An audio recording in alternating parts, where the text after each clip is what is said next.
going on YouTube, Facebook, Instagram, or whatever? We are here in a very new recording studio, aka Mamina Exercise and Nutrition 2.074. Specifically. Now who cares? This is the new gym, how exciting.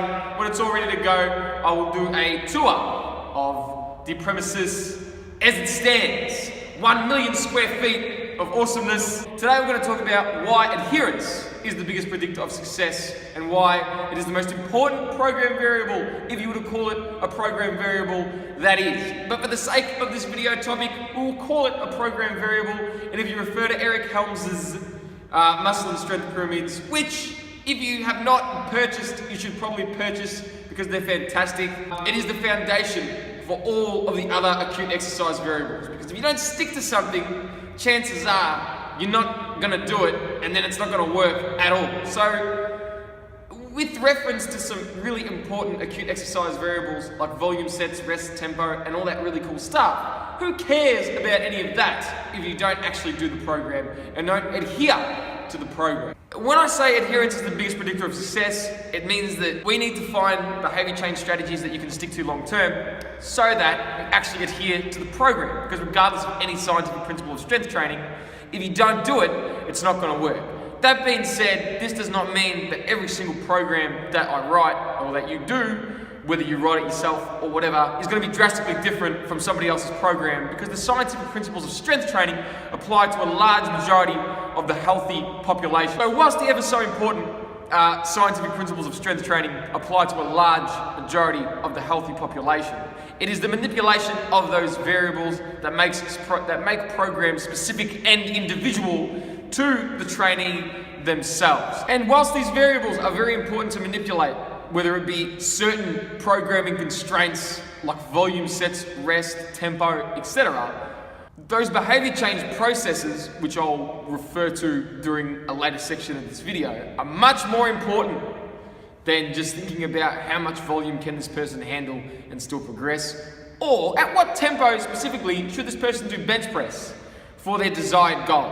Because quite frankly, if they don't enjoy it and you get a little bit too complex with everything and they get a little bit confused, which I have done in the past, then who cares about how good it is who cares about how good the program is if you or they don't do it? You might go home and write a wicked freaking program for yourself, and I've done this God knows how many times. I said wicked. That's the best goddamn program on the planet.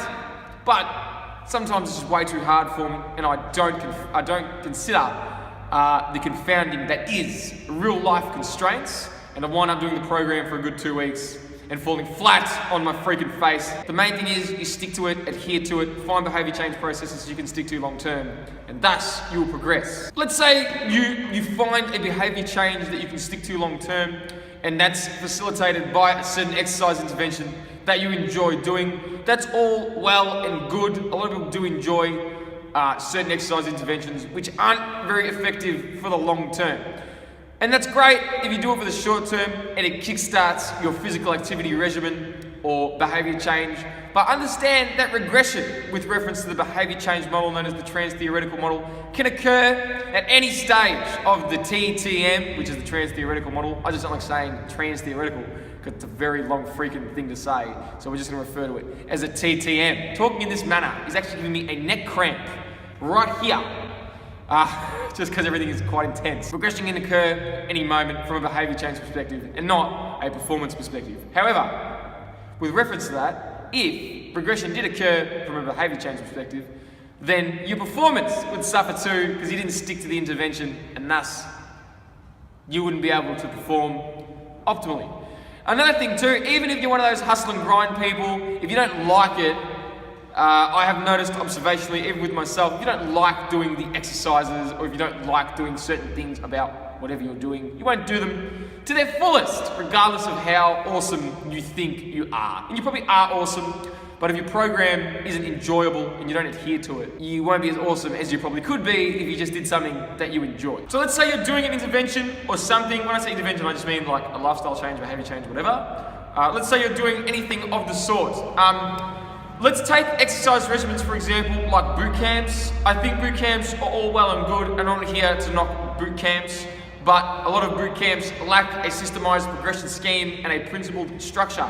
And if you're just running around sweating, that's all well and good, and that's going to facilitate fat loss to some degree.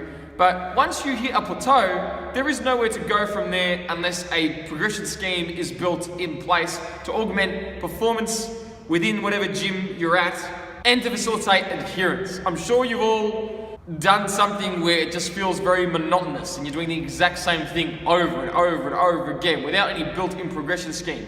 And if there is not a built-in progression scheme, I don't care how long you adhere for it, it's like spinning your wheels. It's like you're at home and you pick up the TV remote and you bloody try to change the television over and over again, but it doesn't change. And you open the thing up, the back of it, and there's no batteries in there. But you think, what the hell? Just put the back control back on and let's just sit here trying to change the channel and just adhere to pressing the same button over and over again without anything actually happening. That's what happens. That's the worst example. Well, who cares? You get the idea. If you stick to something and there is no built-in progression scheme, what is the point of sticking to it? There's none. You might just enjoy it. That's great. And it's always better to do something and not do nothing in terms of physical activity, but it's better to have a built-in progression scheme that when you adhere to it, you actually get results and progress from baseline. So to conclude, whilst it is very important to understand manipulating acute exercise variables and building progression schemes within your programs for yourselves or for whoever you write them for, it is ever so important to understand that whatever you're writing for yourself or for whoever needs to facilitate adherence and work through the trans-theoretical model of behavior change, or any behavior, just a model to describe stages of behavior change.